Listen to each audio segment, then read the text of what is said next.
सुख प्रत्यक्ष दर्शने लगता है, कल्पना का नहीं। जय श्री कृष्ण। इसलिए संत संग का पहला सोपान, चाहे गृहस्थ हो चाहे विरक्त हो, ध्यान देकर सुनो।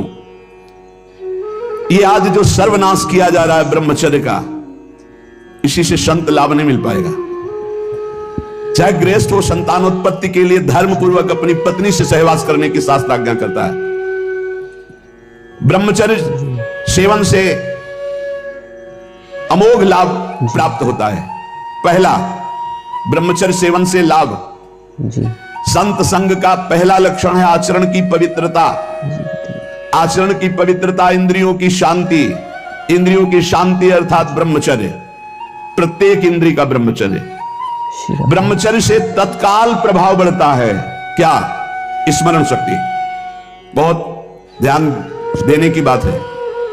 अगर आपको भगवत स्मृति में डूबना है तो आपको ब्रह्मचर्य का पोषण करना पड़ेगा, चाहे जो हो।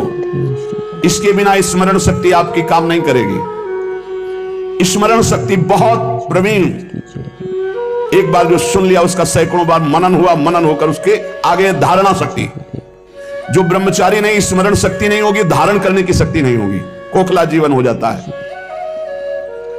स्मरण शक्ति, धारणा शक्ति और संकल्प शक्ति, इतने बजे जगना है, इतना करना है, ऐसे चलना है, ऐसे सब होगा।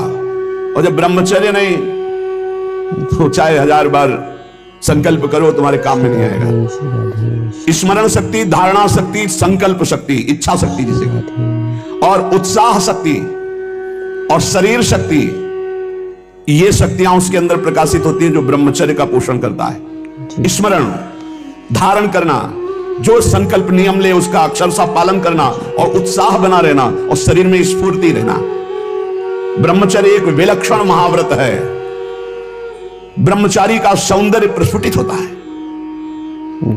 एक नूर उसके चेहरे पे झलकता है जो ब्रह्मचर्य को धारण करता है। एक नवीन आकर्षण, बालवत चेहरा, एक आकर्षण होता है भागवती।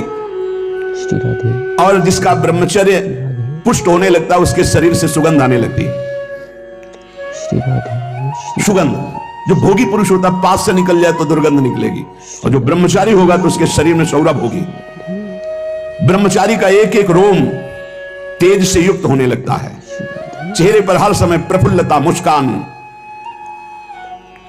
उसका हृदय नंदनवन हो जाता है, आनंदवन। बिना किसी कारण की प्रसन्नता बनी रहती है।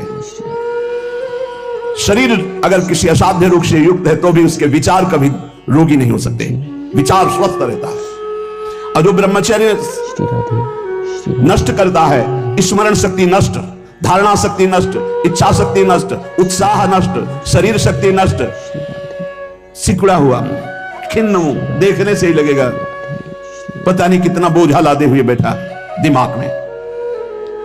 पथ्यास्यायी व्यायामी स्त्रीस्तु जितात्मा नरो न रोगी स्यात्। रोगी कौन नहीं है?